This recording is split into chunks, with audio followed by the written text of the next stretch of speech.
We can cross live to Ikeja here in Lagos, where Governor Sanwo-Olu is presenting the 2023 budget to the House of Assembly. Later on, the governor will be launching a firefighting equipment. Joseph and others that are here, other royal fathers that are here, the Olu of Agege, Oba Kamila Isiba, and the Alaibe of Orile Agege.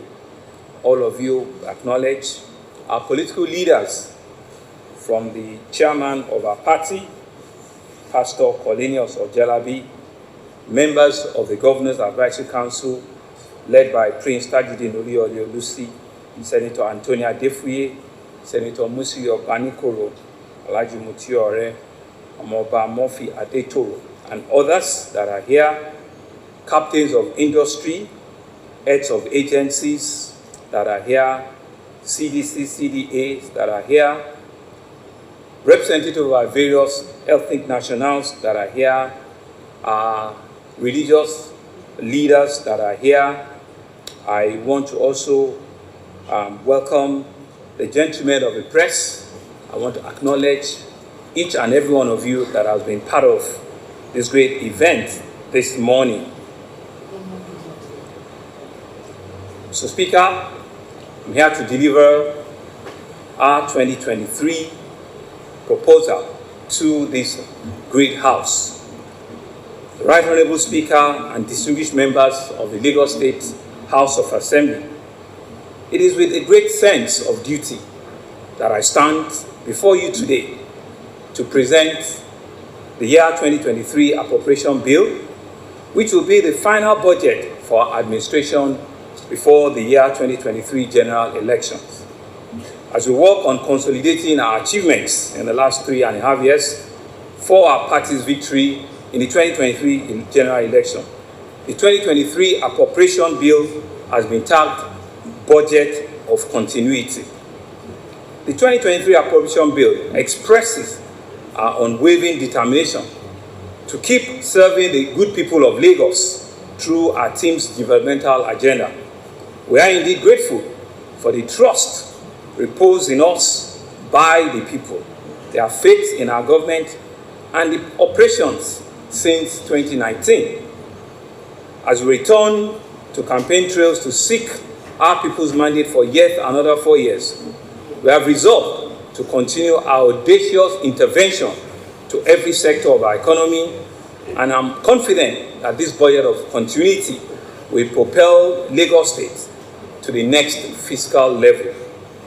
For these reasons, this is a very significant moment in the life of our administration, the culmination of a tenure dedicated to achieving a greater Lagos, and the start of a new one dedicated to unlocking a higher level of growth and prosperity for our people.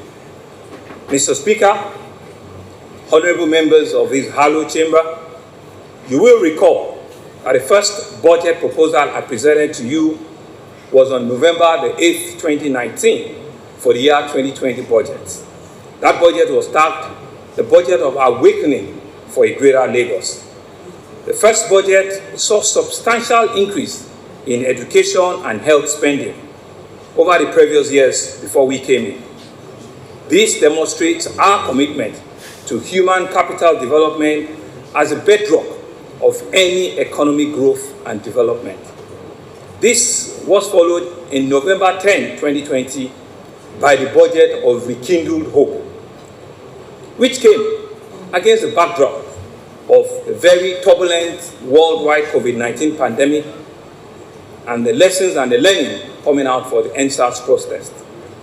With a total budget size of 1.1 trillion, the budget of Rekindled Hope sets the foundation for some of the incredible strides we have made in wealth creation, in youth engagement, in poverty eradication, and in the creation of jobs and opportunity for the entire citizens in Lagos State.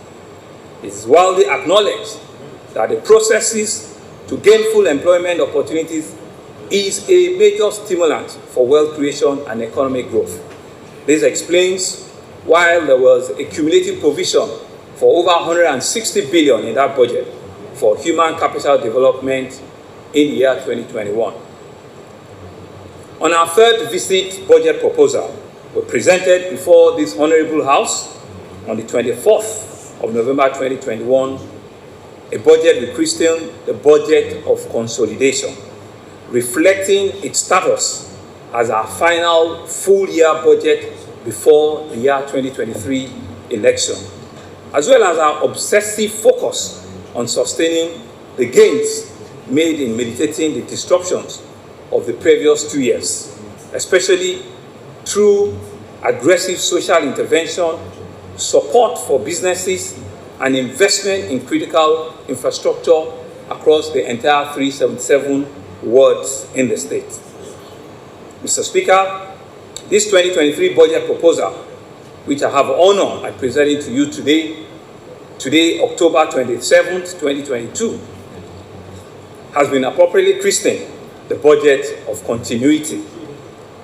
It meant to reflect the link with previous budgets, as well as our continued focus on building on the strong foundation laid in the past 3.5 years, that is, from May 2019 till date.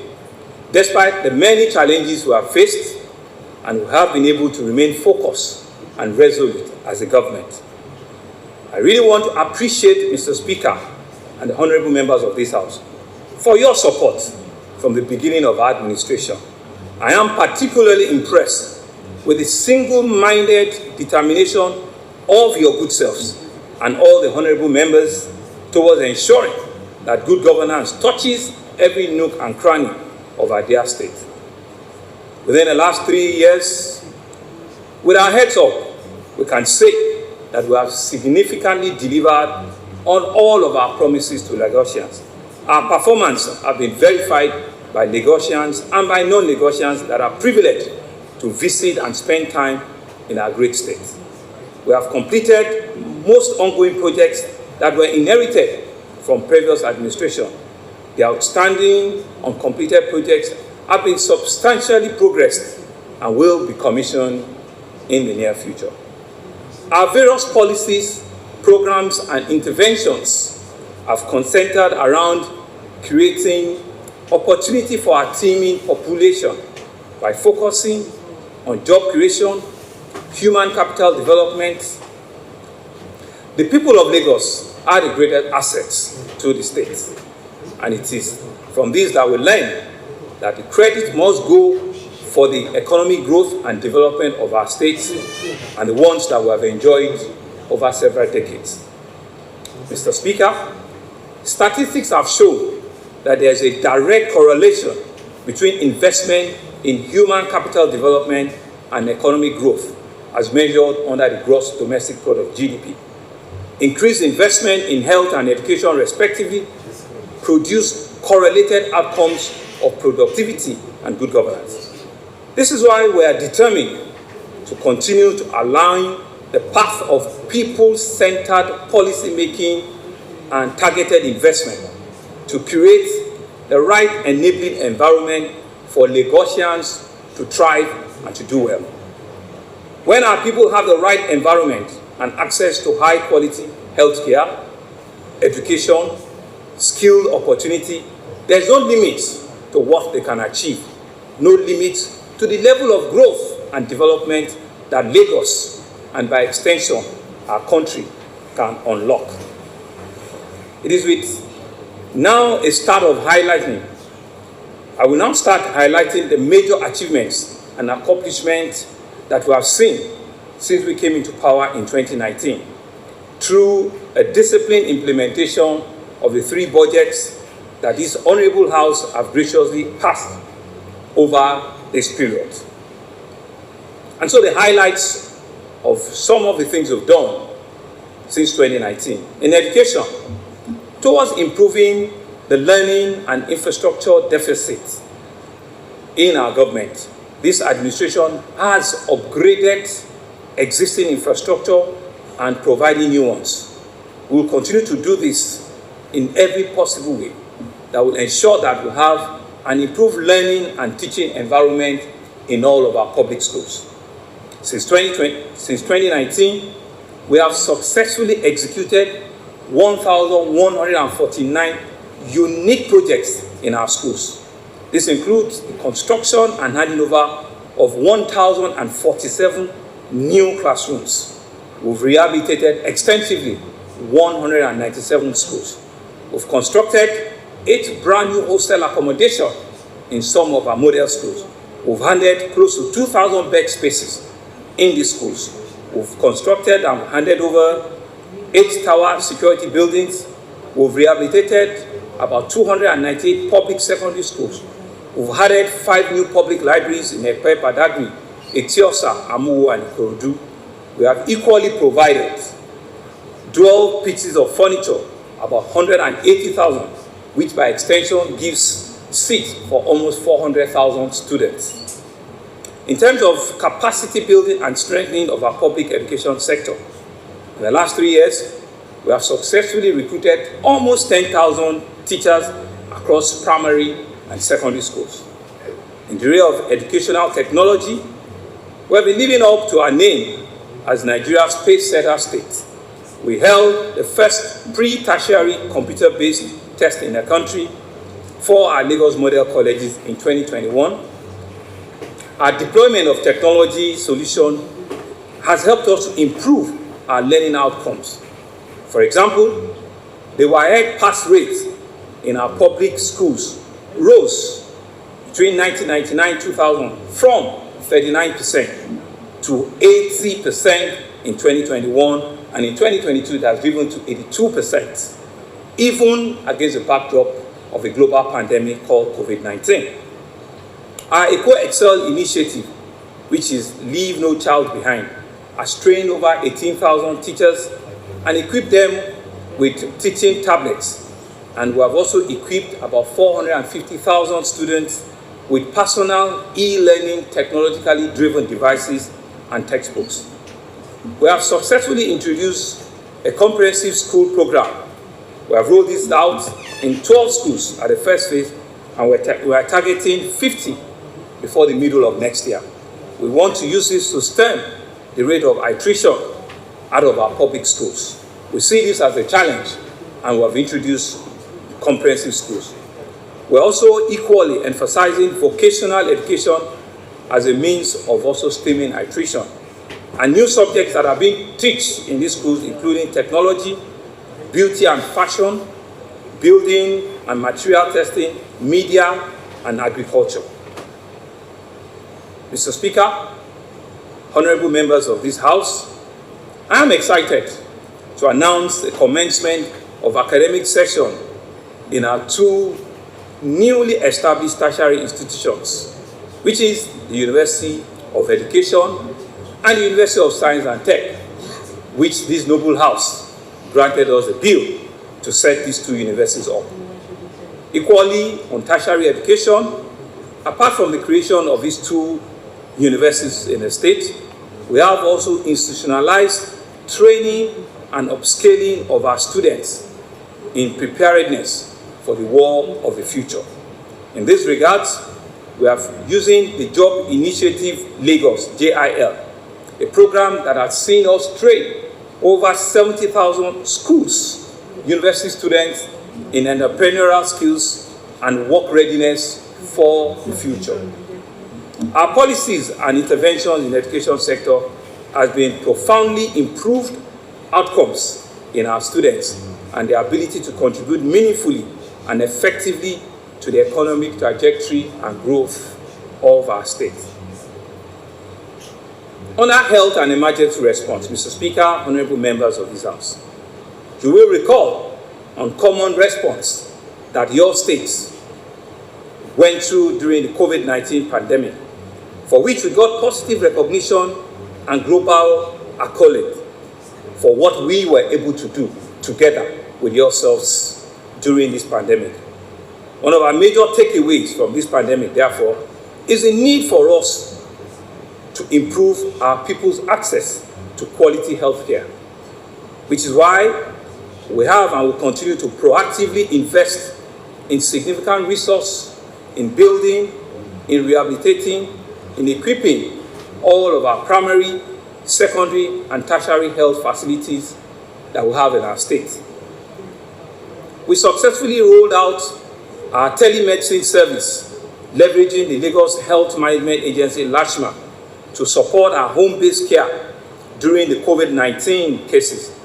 This served over 15,000 patients during that time. The oxygen production plants, the Oxygen Triad Center that we installed at IDH Yaba, Bagada General Hospital, the LASU, and 15 other locations around the state helped us significantly to reduce the incident, the mortality that the third wave of COVID-19 could have birthed on our citizens. Data, we believe, was also very critical for us to have a long-term access in healthcare. And to this end, we're deploying a smart health information system called SHIP, which will serve as a centralized point for all health system data in Lagos, which will lead us to a more agile decision-making at policy level, increase cost effectiveness in logistics planning and procurement system, and increase efficiency in the utilization and the management of the state access in health. In terms of healthcare infrastructure, we have completed and handed over the Mother and Child Hospital in Ekpe, in Ajah, Etiosa, in Badagry, and in Ikondo. Whilst we are on track to complete the development of the new Massive Children's Hospital in Lagos Island, which in our view will be the biggest children's hospital in West Africa. We have also completed extensive rehabilitation of a cardio-renal center in Bagada. We've adjusted a new one in Harvey Road. We've also done extensive work at General Hospital in Badagry, also in Lagos Island, in Isolo, and in Ekpe. Mr. Speaker, we're on track with building a 500-bed psychiatric hospital currently under construction at K2A Junior. We're also well on track for our 280-bed general hospital in Ojo. We're on track with the development of a 300-bed isolation center in Yaba, and we're in extensive discussion at building our infectious disease research center in Yaba, and also ensuring that we can set up a Lagos medical and industrial innovation zone that will be a global player for health and innovation and future investment. Thank you. We are currently undertaking a comprehensive renovation of our public health facilities in Ebute Metta General Hospital, the General Hospital Odo in Lagos Island, the General Hospital in Isolo, amongst others. As I speak, we are completing doctors' quarters at Bagada General Hospital, in Ojo, and in Lasu. We have completed and handed over 4 new ambulances bay, and we've been able to hand over 50 new ambulances in the last 3.5 years in our various hospitals. In collaboration with the private sector on our PPP arrangement, we're also developing a medical park on Auro Road, Ikoyi. This we believe will increase access to quality health and contribute to inbound medical tourism and reduce the incidence of brain drain. To improve access to healthcare and manage the cost of increased access, the Lagos State Health Management Agency, LASHMA, has also been very proactive in engagement and enrollment of our citizens under the health insurance scheme. To date, we have over 250 private hospitals that have also joined us on this scheme, and we've been able to register close to 700,000 enrollees, and we look forward to a lot more enrollees in the days and the months ahead. Of course, one of the challenges Nigeria is currently facing is the unfortunate emigration of doctors and other health personnel, especially to other parts of the world. Lagos State is doing a lot to improve the working condition and remuneration of our health personnel. We want to set a good example for our country that it is possible for us to stem brain drain and in fact convert them to brain gain. We're confident that our increasing focus and investment in healthcare will lead to an improved opportunity for employment and growth within this sector. This will be in addition to what we're jointly doing with the private sector, and which is evidenced by the various investments that are being made in development of new world-class medical facility all around the state. Mr. Speaker, I'm pleased to note that indeed, with all of the investment and intervention in the healthcare space, Lagos is on its way to becoming a regional and a continental hub for medical excellence. Our success in this regard will help to rewrite the story about Nigeria, as the current negative dominant narrative is not acceptable by our own government.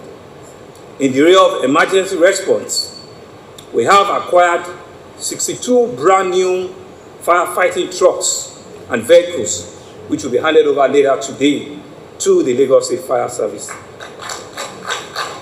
We have also yesterday, Mr. Speaker, handed over 3 brand new fire stations at Ajiromi, Ibuti-Elefun, and Oniru, with construction coming up to complete the additional 3 that we have. And we're also rehabilitating the existing 14 that we have under our watch. The brand new head office of the fire service just around here has driven a new lease, and you can see that all of our firemen are ready to face the challenge of first responders. Later today, Mr. Speaker, we'll also be adding a total of 435 firefighters to the numbers of our first responders in the Lagos State Fire Service. In transportation and infrastructure, Mr. Speaker, honorable members of this House, we are seeing transportation and infrastructure as a critical segment of our development agenda, and rightly so, because it forms the first pillar on our team's agenda.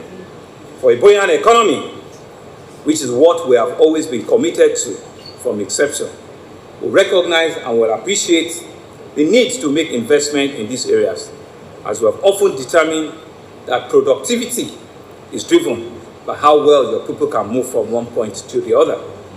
And so since 2019, when we identified 60 traffic gridlocks across the metropolis, our traffic management interventions have indeed been able to support and resolve 41 of these traffic points.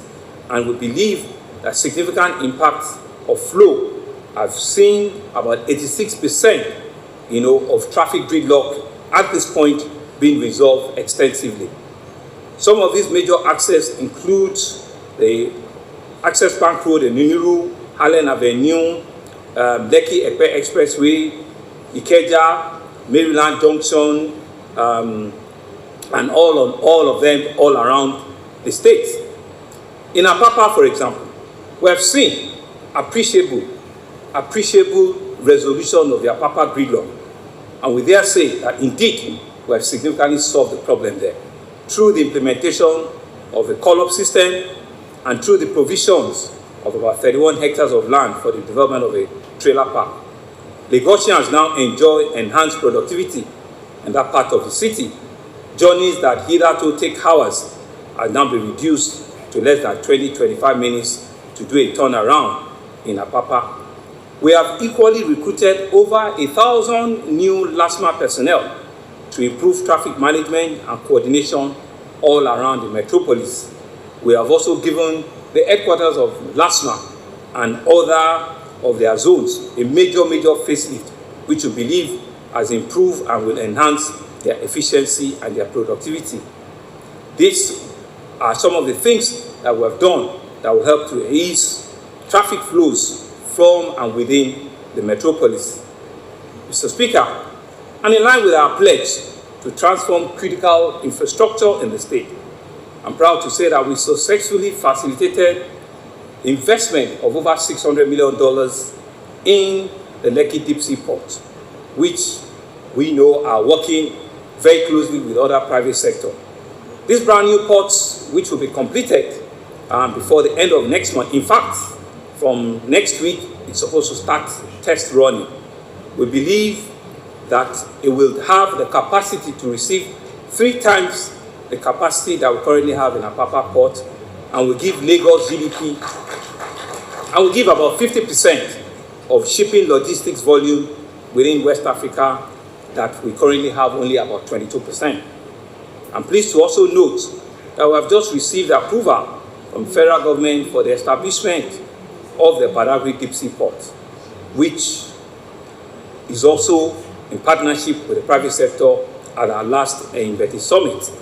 We believe that the complement of the Lekki Port and Apapa Port will take Lagos as a foremost port destination, not only in West Africa, but in the entire sub-Saharan Africa.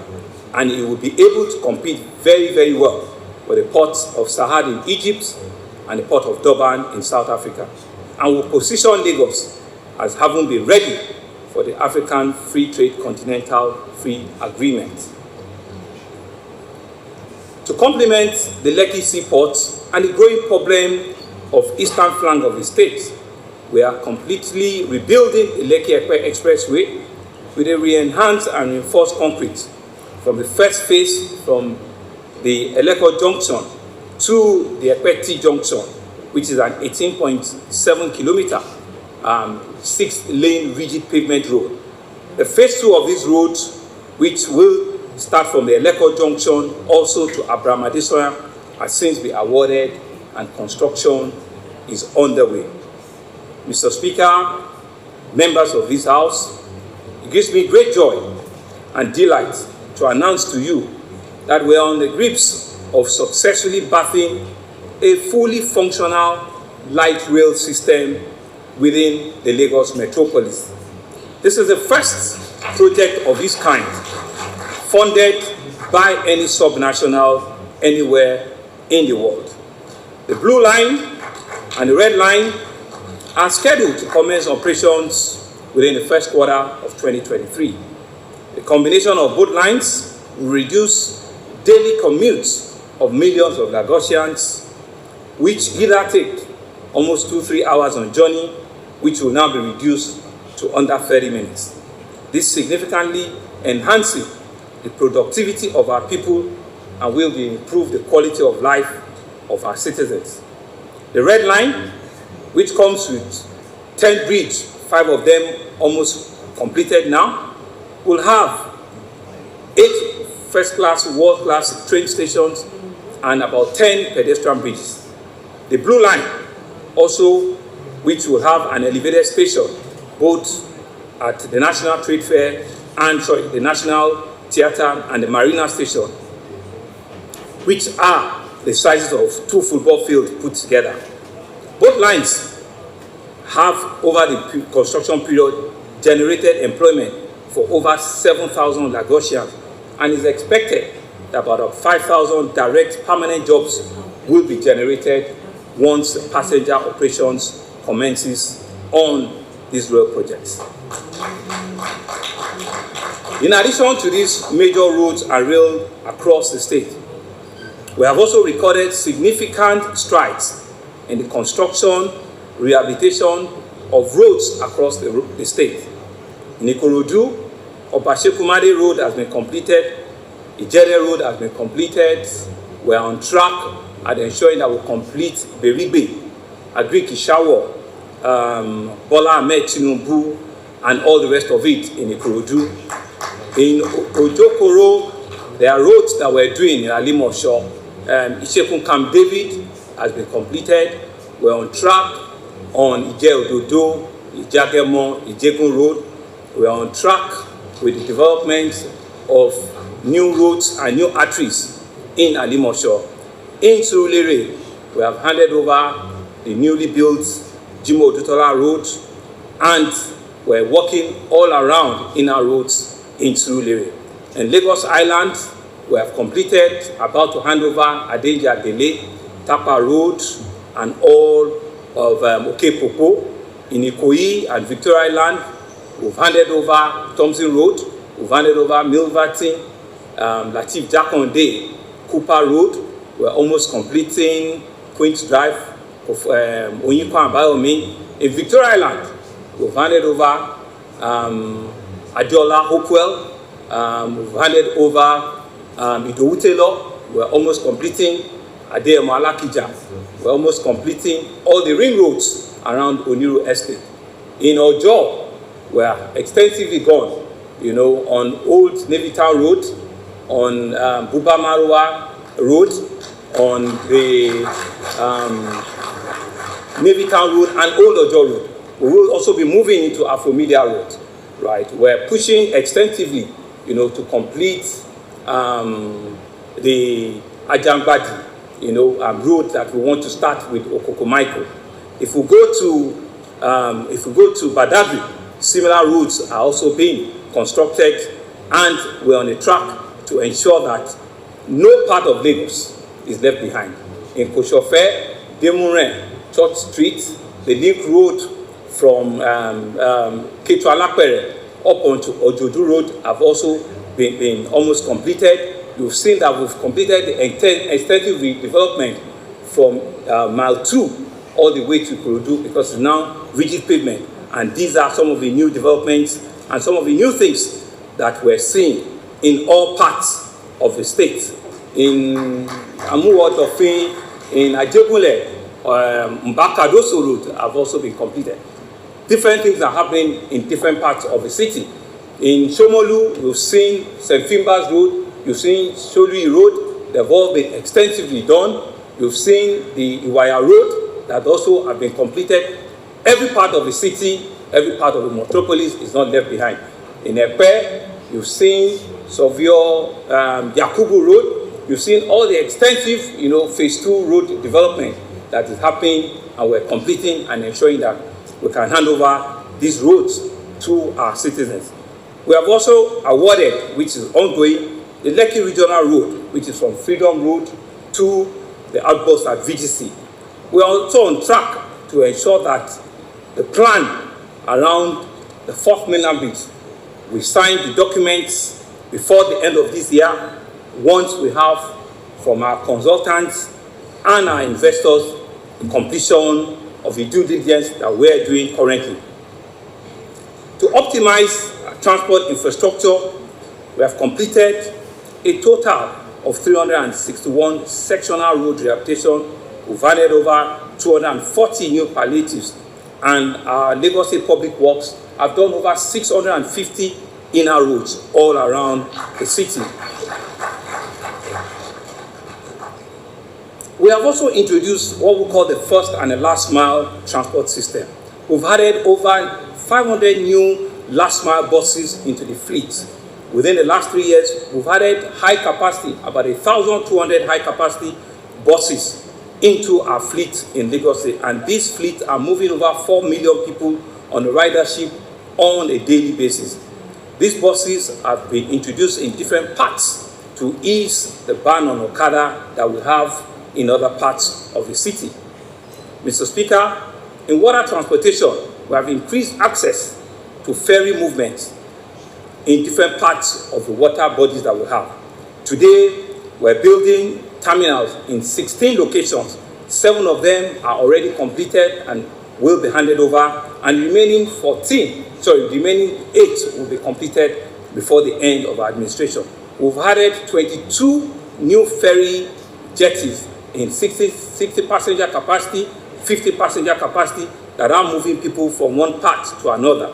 The new jetties that we're working on that are completed are in Bayeku, they're in Liverpool, Apapa, Ijegun Egba, Ilashe in Amuwo Odofin, Itomu in Epe, Isuala Ajido in Badagry, Ofin in Ikorodu, and several other parts of the city. We're constantly making new investment in channelization and in development of navigational safety aids. These are evident in our major routes in Bayeku, Okela, Badore, Ilaje Bariga, in Victoria Island, in Falomon, and new routes around CMS, to Ikorodu, Ebutero. And on the back of all of our investment, we now have about 2.5 million on a monthly basis utilizing our waterways. We have successfully integrated the various transport systems, rail, road, and water, with our multimodal seamless payment system. which we call the Cowrie card. The Cowrie card has been printed and handed over to 1.2 million Lagosians, and they're using this card on a daily basis. Mr. Speaker, within the environment and environmental space, as I mentioned earlier, a healthy population portends a great benefit for its economic fortunes of a state. In this same vein, we have prioritized spending on key environmental policies and interventions designed to keep environment clean and our population equally healthy. In the past 3 years, over 1,200 kilometers of drainage channels have been cleared and new ones built, with over 96 primary drainage channels across the state that are being maintained as we speak. We are working on a total of 222 secondary channels to reduce the impact that we see globally of global warming and flooding that is evident all around us. In addition, we have a total of 739 EFANC gang that works on a daily basis all around our 57 local government and LCDA as first-line respondents to abate and to reduce flood disaster or flood incidents statewide. Mr. Speaker, Lagos is not immune to global challenges around climate change. Much of the world continues to face rising sea level, extreme heat, and excessive rainfall, with Nigeria also getting its fair share of this devastating disaster. These are indeed unprecedented and challenging times in the history of the world. For us as Lagos State, we clearly understand and appreciate that climate is a risk multiplier that makes worse already existing challenges. And to this end, while mindful of unique land size and topography, I would like to reassure you that we're on course to deliver on our climate adaptation strategy. I'm pleased to report that we have begun extensive work on our climate adaptation strategy for Lagos, and I want to assure Lagosians that we constantly monitor our bodies of water in the state to generate and to disseminate timely and meaningful information that will help to reduce the incidence of risk for our citizens and our various communities. With regards to waste management, the Lagos State, through LOMA, has acquired 102 compactor new trucks, as well as 100 locally assembled double beam dyno for the use in the state. Equally, we have also supported our PSP operators to revamp and to refurbish over 600 old trucks that are on the streets that are working well now. And we begin to see that we are reducing our carbon emission, carbon prints in the state. We have also upgraded and certified LACEPA laboratory. It is now the first government-owned ISO certified environmental laboratory in our country. This now allows us to cover laboratory requirements for big institutions and government corporations. Mr. Speaker, under technology and startup support, technology is central to our vision of making Lagos a 21st century economy. The strategic deployment of technological tools and platforms give us a leverage that allowed us to rapidly scale up our economic growth and development while creating environment for our people to innovate.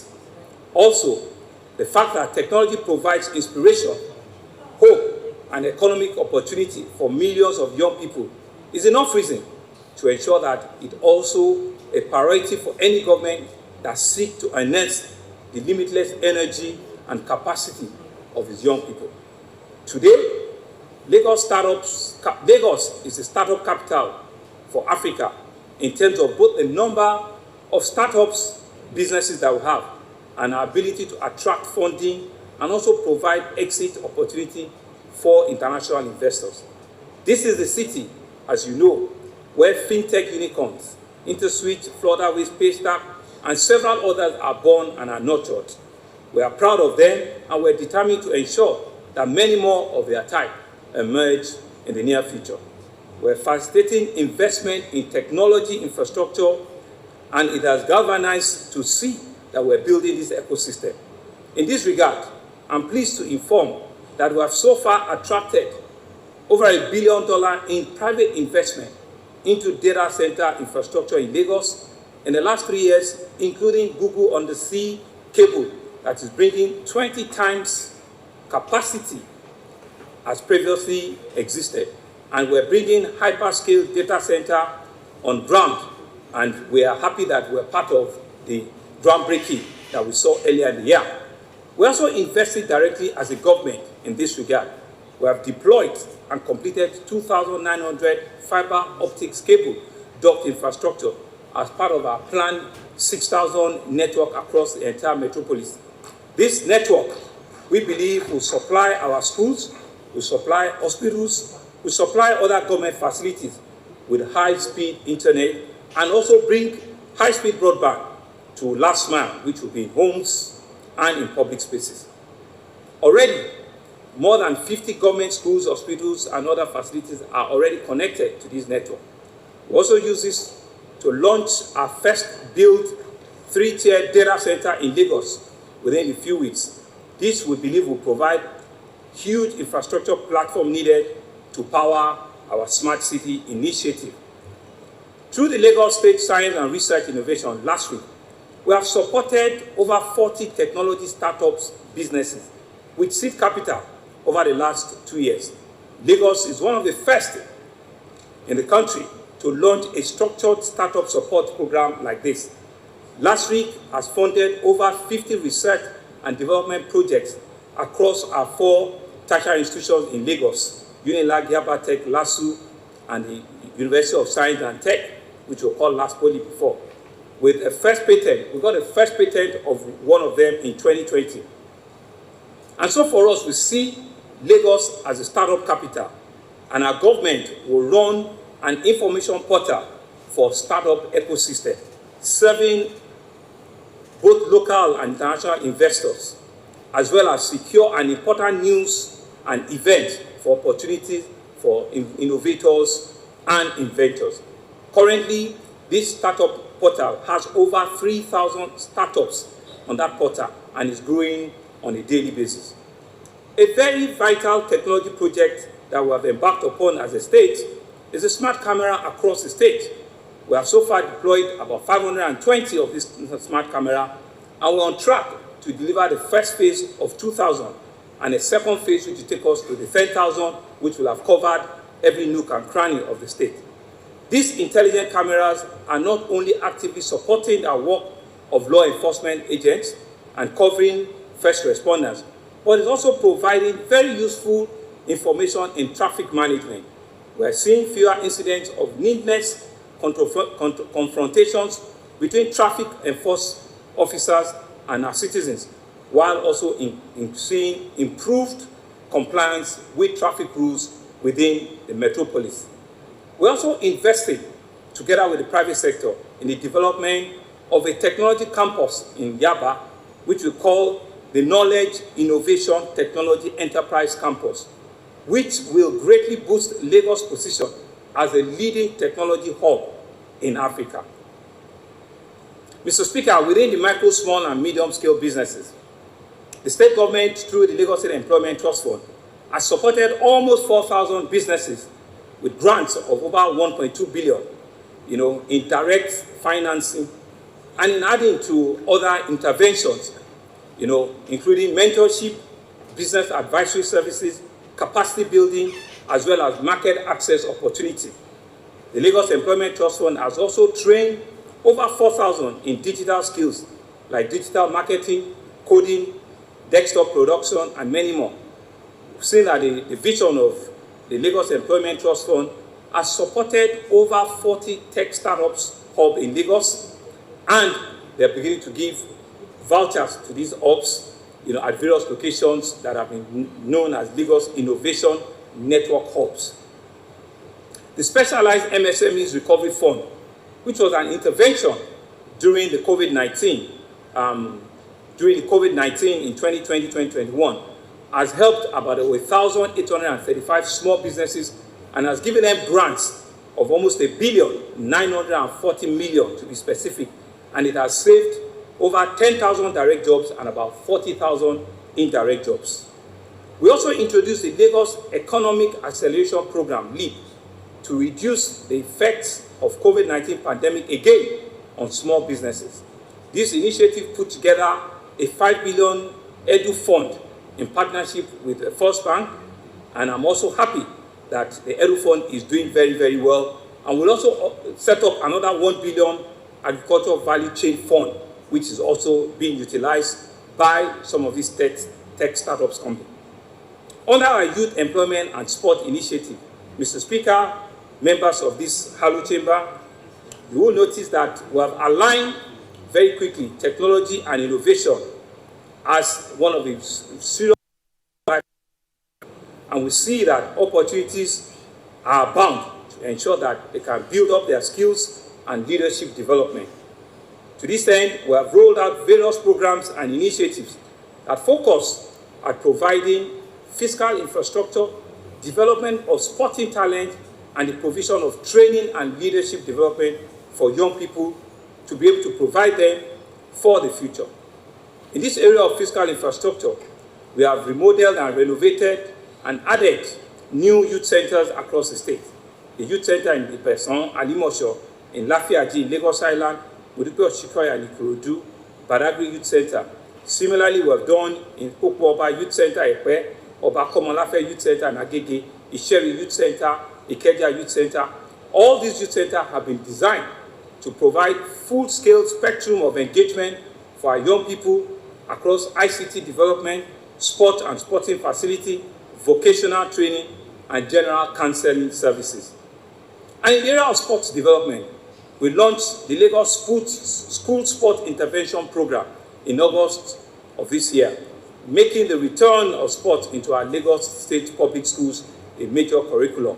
We are simultaneously investing in 8 mini-medias across the state to aid sports development and recreational facilities for our teeming youth. These are various levels of completion. Just last month, we signed an MOU on the development of esports, which is a new area of sports development with the French government, the first of its type in Nigeria, to enable our young people take advantage of the multi-billion-dollar global business that is available in electronic sports. We are drawn to the opportunity to create world champions in this area, as well as the potential economic value that we can create. We're also taking advantage of the natural affinity of our young people for all forms of technologically based activity. And in the area of leadership training and development, the Lagos State Youth Leadership Initiative, which we call Ibile Youth Academy, has trained over 2,000 young people within our 5 divisions, including areas of virtues of citizenship, leadership, and volunteerism. Similarly, we have also launching and unveiling the pioneer set of what we promised last year, the Latif Jakonde Leadership Academy, which will be an annual leadership fellowship program to develop next generation leaders across the state and our country. Mr. Speaker, under the entertainment and creative arts sector, in appreciation and acknowledgement of the role of entertainment and the creative arts sector in our country, we have, over the past 3 years, developed a solid ecosystem that caters for our teeming youth population with interest in this subsector of entertainment and creative arts. In this regard, we have partnered with 4 international known names in our environment: the Del York Creative Academy, the Ebony Life Academy, the Ogidi Studios, and the African Film Academy under our Lagos Creative Academy Zone, which we set up as LASI. And we are beginning to train almost 15,000 students in different areas of filmmaking, script writing, music recording, video making and editing, cinematography, and other creative zones. Just a couple of days ago, I witnessed the graduation of another 1,000 at Igodo in Alimosho. Through the Lagos State Employment Trust Fund, we have also committed over $1 billion into the entertainment and tourism industry as a way of helping them to cushion the effect of COVID-19 on the sector. We continue to partner with other stakeholders to develop the value for our people through intervention policies that are aimed at equipping them for the future of work. We have also given grants to movie producers, to film producers, to short film directors, just to be able to help them to get back to work and be able to cushion the effect of COVID-19. Similarly, the J. Randall Center for African Culture and History is nearly completion. We'll expect to launch and open this facility before the end of the year, and we believe it will enjoy critical support and partnership from global international players. We have seen support from the British Museum, and we've seen support from some of the big museums, even out of America, in the development of this center. At our recently completed Betty Summit, I'm also pleased to announce we signed an MOU with Del York and Storyline Studios to build an African film and media city in Epe, which will be the very first of its type in Africa. Mr. Speaker, as you can see, the last 4 segments that I've touched, which was on technology and startups, MSMEs and business support, youth empowerment and sports, art and entertainment, have shown that many of our policies and interventions in these areas are all youth-centric. They are designed to support the teeming youth that we have in our states and to give them a place and an opportunity to be part of the world of work. Our young people continue to be at the forefront of all that we do across all sectors. We know that they contribute their population, which is over 55% that we have currently. But more importantly, we recognize them as the major drivers of our economic growth and development. And thus, we will continue to prioritize our programs and our intervention to seek to equip them with the right tools for the future that we know is ahead of them. In agriculture, Mr. Speaker, whilst building resilience in areas of health and education, what COVID has shown us is we need to also be proactive in food security as a point where we become vulnerable as a people, given what we've seen, the disruption in supply chain.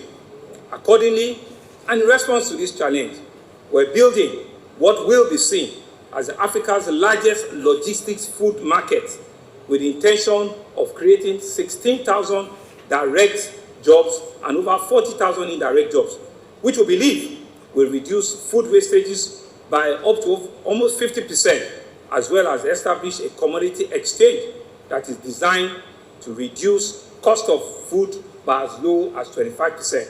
This facility, I'm pleased to announce, is currently under construction along Ketu in Epe division of the state. It also gives me pleasure to announce that our 32 metric ton per hour rice mill at Imota will be commissioned in December. This is the largest rice mill in Africa, and upon completion, we believe it will create almost 300,000 direct and indirect jobs in the entire rice value chain. Our agro-processing productivity enhancement livelihood intervention appeals is also being implemented in Lagos, and it has created about 15,000 jobs already. With Lagos State consuming about 50% of the red meat market that we produce in the country, we're seizing the opportunity to invest in building our own feedlots and modern abattoirs. Accordingly, we have acquired about 750 hectares of land at Igodu for our cattle feedlot strategy. Similarly, as the state is blessed with abundance of water, we have equally established a fish value chain program, which has since increased economic activity in fishing communities in Badagry, Epe, and Ikorodu. This program has provided jobs opportunity for our people in the fishing community. Many of whom have empowered with the fiberglass boats, fishing nets, and all sorts of infrastructure that is required. Mr. Speaker, the importance of shelter as a basic need in the life of any average person cannot be overemphasized. Even more critically, housing sector plays a vital role in the social economic development of any state. In realization of this, in the last 3 years, your administration have handed over and commissioned 17 housing projects, which has added about 4,000 new housing, different accommodation to the housing stock in the state. Our investment, coupled with strategic partnership of the private sector, has contributed in no small measure to our improved economic fortune as a state, which has provided impact on major microeconomic indices that we believe has led to job creation, wealth generation, and improved labor productivity. Similarly, guaranteeing power supply is a major aspect at making Lagos a truly 21st century economy. In this regard, we have taken stock of 20,000 first phase of phase 1 meters that we are currently distributing to vulnerable communities in our state. And we're also working to create a second electricity market through the Lagos State Energy Policy. We know that after the unbundling of that market, there's a need for us as a state to have, our own laws that will advise players in that sector. And I'm happy that the executive bill has been forwarded to this noble house. We look forward to your support at speedily passing this landmark bill so that investors and investment can get into the power space within our state. In security, justice, and governance. In the area of security, governance, and justice, Lagosians will agree with us that our state continue to receive investment in safety and security, and it's beginning to bear positive dividends, given the appreciative drop in the amount of crimes that we have recorded in the state. At the heart of our intervention in security is our Lagos State Security Trust Fund, a first in class that we've seen in the country, which have since been emulated by other states and even the federal government. We will continue to significantly contribute equipment, logistics, and support to the Lagos State Police Command and to other security operatives in the state using this fund.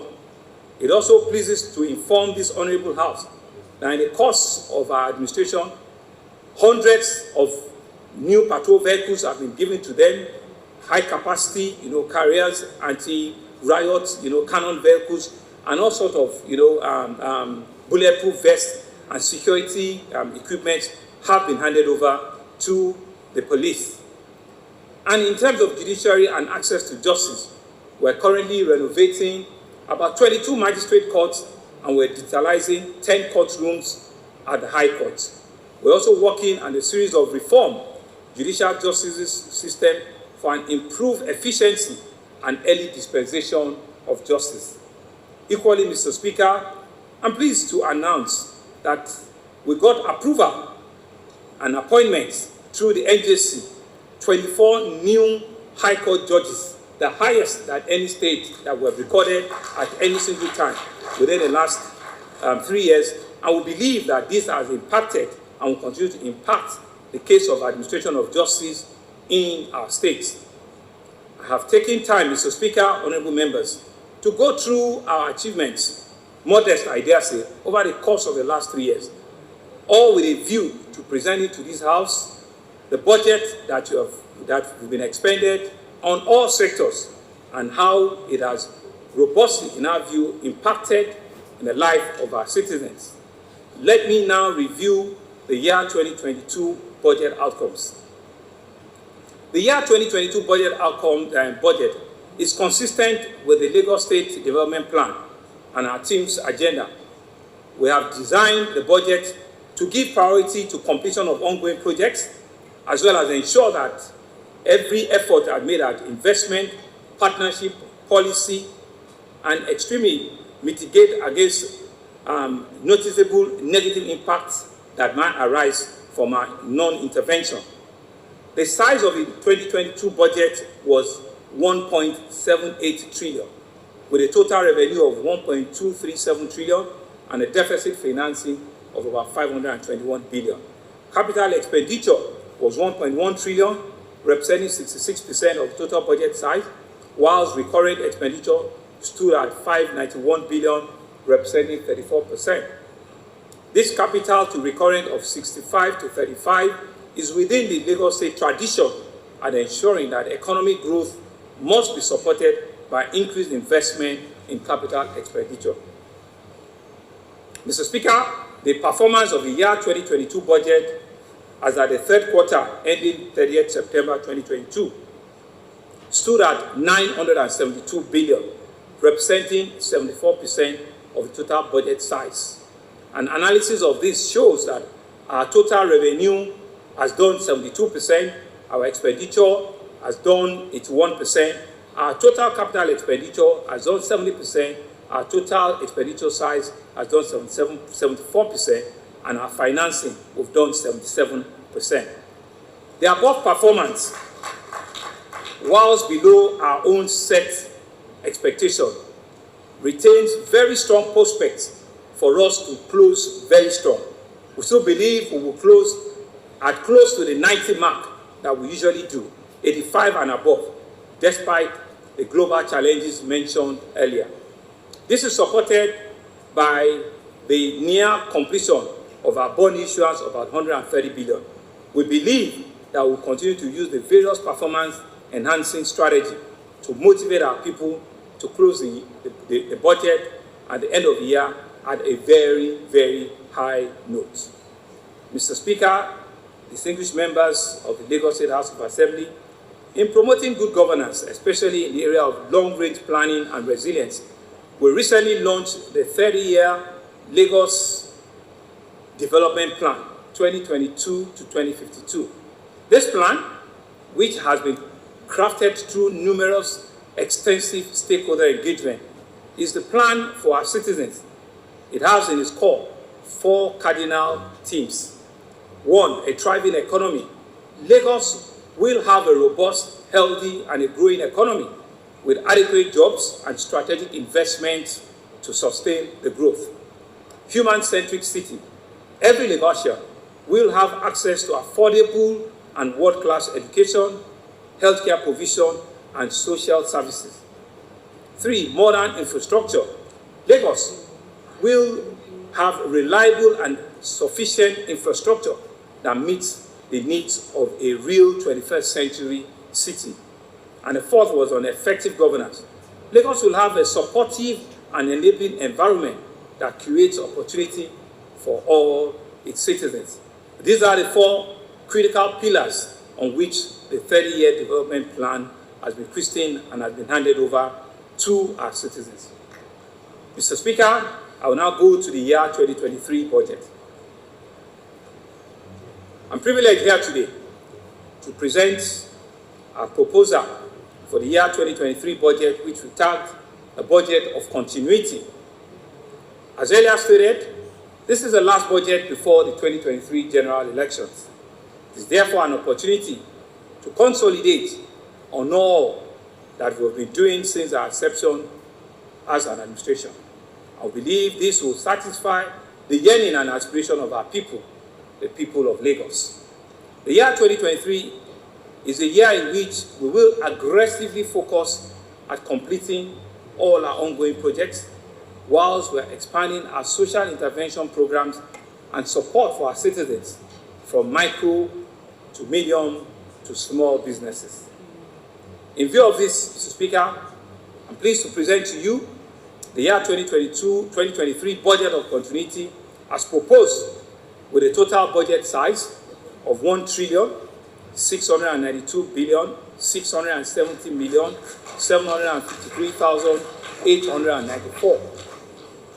This comprises of a total revenue of 1,340,670,649,640 and a deficit financing of 350 billion. This comprises a total internally generated revenue, IGR of about 1.1 trillion, and total federal transfer of about 250 billion. Where we equally propose a recurrent expenditure of about 759 billion, comprising of total overhead, total personnel costs, and recurrent debt servicing split in the following manner. Our total overhead cost of 403 billion, comprising overhead of 221 billion, subvention about 93 billion, and dedicated about 88 billion. Total personnel costs about 247 billion, and recurrent debt service about 109 billion.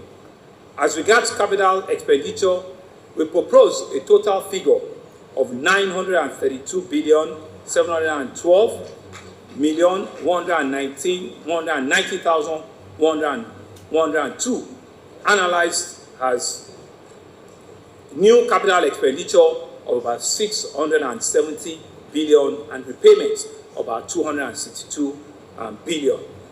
Mr. Speaker, as you will notice, this budget size is made up of recurrent 45% and capital 55%, in tandem with our policy of ensuring that at all times capital expenditure outweigh significantly recurrent expenditure. The deficit financing shall consist of external and internal loans and bonds which are way within our fiscal sustainability parameters. The sectoral allocation in line with the classification of functions of government, COFAG, is proposed in the table below. General public services will have 18.2%, 308 billion. Public order and safety will have 80 billion, 4.7%. Economic activity will have 339 billion, which is 20.6%. Environment will have 65 billion, which is 3.8%. Housing and community will have 67, which is 3.9%. Health will have 125 billion, which is 7.4%. Recreation and religion will have 24 billion, which is 1.4%. Education will have 153 billion, which is 9.07%. Social protection will have 18 billion, which is 1.1%. And under the statewide vote, which is about 30%, contingency reserves for pension and rest of it, it's about 4.22%, which is 71 billion. Loans and repayment is about 15%. Personnel costs and service-wide is about 6.24%, which is 105 billion. Grant and counterpart funding is 4.07%, which is about 68.8 billion, which gives a total of the 1.692 trillion budget size that I've mentioned. Whilst concluding, Mr. Speaker, honorable members of this House, the 2022 budget has been implemented under a very tight and challenging economic scenario. We, however, will continue to do all we can to stabilize and to further grow our economy. As our antecedents have shown, we have been able to maintain a steady pace of economic growth and development, despite the headwinds that COVID-19 presented, despite all of the global disruption to global supply chain, despite the wars in Russia and Ukraine, and despite the staggering inflation and the inconsistent foreign currency regime that we see in our country and in the global world. Despite all of these challenges, we will continue to intensify our efforts in building a resilient economy, and it is gratifying to know that Lagos State does not lack the courage. We do not lack the character. We do not lack the conviction. Neither do we lack the creativity needed to sustain our position as the economic powerhouse of our country. We will keep challenging ourselves to innovate, to think out of the box, to grow, and to keep the rising of Lagos up bigger than what we have met. The road may be rough, but we'll keep moving. We believe it's Ajumose Gbogbo. In closing, allow me to mention that in direct response to some of the aftershocks of the global challenges, the state has reinforced its commitment to prudent management of the resources by proposing a bill for the Lagos State Wealth Fund. This fund will include a stabilization fund which will support our ability to absorb future and sustained shock. It will provide an infrastructure fund as well as a technology and innovation fund that will support our quest and our vision to lead Africa to a leveraged, innovative position and leapfrog our citizens and our people into the future. I'm pleased to announce that this esteemed House will be receiving this bill very shortly. We believe that we will continue to enjoy the support of the House on this initiative. It is noteworthy, and it's for emphasis sake, that this is the first wealth fund that any subnational will be presenting audaciously in the entire Sub-African region. Mr. Speaker, honorable members of this Assembly, in keeping with our unique history, legacy, and demography, Lagos continues to experience increased pressure on social services due to unhindered migration from other parts of the country. It is for this reason that I've always sought and still continue to reiterate the need for Lagos to be accorded a special status as a national asset. Lagos is too big for this country to allow it to fail. Lagos is too strategic for us not to see it, that the whole sum of Lagos is the whole sum of this country, that the benefit of Lagos transcends one region, one part, or one scope of this country. As a microsome of the entire country, Lagos State deserves all the support it can get at the national level. The development of any mega city like ours is the responsibility of both public and private sector. And to this end, we'll continue to explore public-private partnership strategies in the provision of infrastructure, social services, and conversion of challenges to opportunities within the context of scarce resources. I'm indeed very grateful for the members of the organized private sector who have always heeded our call for partnership and shown great and uncommon civic engagement with government at all times. I appreciate the efforts and the contribution of our public service, all our workers in our ministries, in our departments and agencies, for identifying with the projections of our vision and ensuring that they work hard at achieving our administration's set objectives. They have greatly contributed to the victories and to the successes that we have achieved in the last 3 years.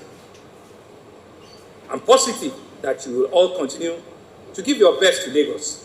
And that's why when we announce a salary increase, you are most deserving of it, and will ensure that we give it to our public servants. I remain grateful to the Right Honorable Speaker, Mudashiru Obasa, and members of this House for your consistent support, assistance, patience, cooperation.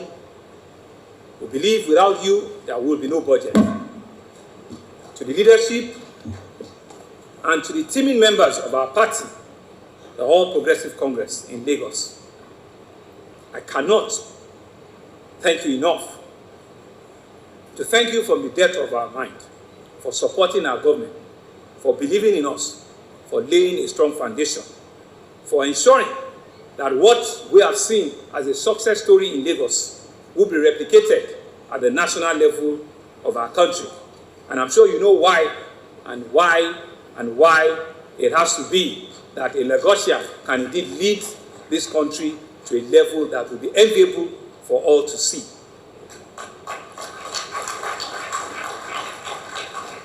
I want to thank you for believing in us and the work that we're doing together.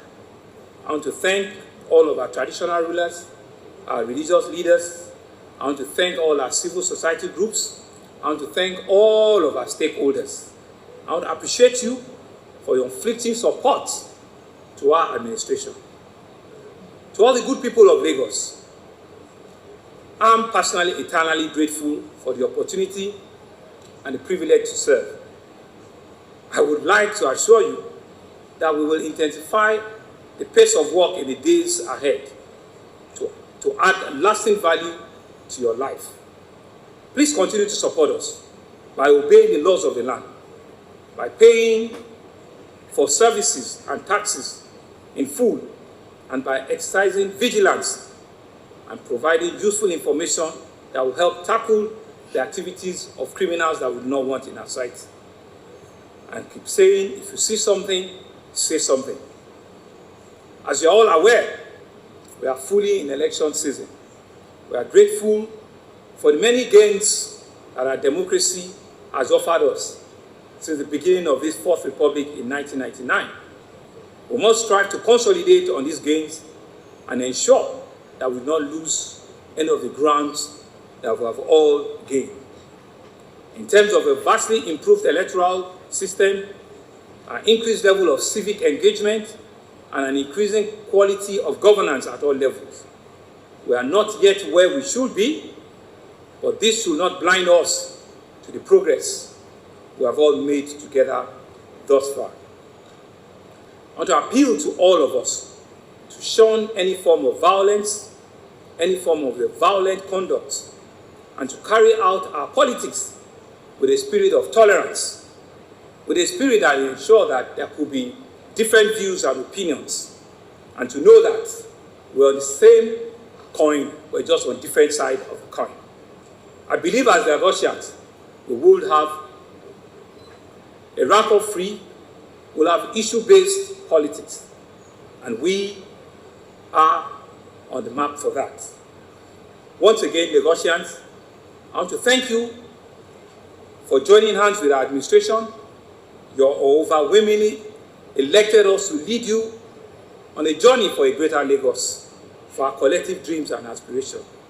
This journey is bright. It's a journey of bright future that we see.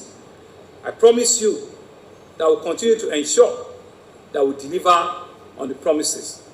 The Lagos of our dream, the greater Lagos of our aspiration, is realizable with you and us working together. Mr. Speaker, distinguished members of the Lagos State House of Assembly, I hereby warmly commend the 2023 budget of continuity to this great house. Thank you. God bless you. Long live Lagos State. Long live the Federal Republic of Nigeria. Thank you very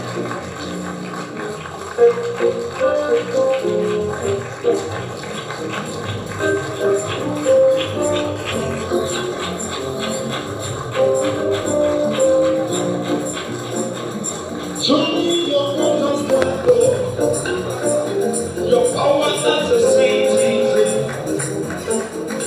You know and it was to keep Lagos moving.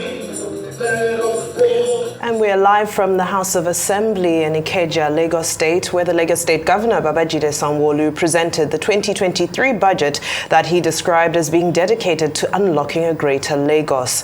Governor Sanwo-Olu began by painting a picture of the past budget he has implemented throughout his first 10 years government and highlighted their successes and lessons. This year's 1.692 trillion naira budget, which is also the last budget before elections, has been tagged as the budget of continuity that is intended to create a link between past achievements and future hopes and plans for the state, and in his words, to maintain Lagos State as Nigeria's economic powerhouse. He reaffirmed his commitment to people-centric policies and targeted investments with access to high-quality healthcare and education, among which projects include what will be the biggest children's hospital in West Africa, as well as a medical park on Awolowo Road in Ikoyi, targeted at converting brain drain to brain gain, in his words, amongst other benefits. Indeed, and the House will receive the bill shortly and will continue to convert challenges to opportunities. And the governor also urged Lagosians to stay vigilant and remain diligent when it comes to exercising their civic duties, including payment of taxes. He also seized the opportunity to express his gratitude for the many gains that democracy has offered the state. And he's mentioned that there's been an increased level of civic engagement and made an appeal to shun any form of violence now that we're in election season and to carry out our civic duties with a spirit of tolerance.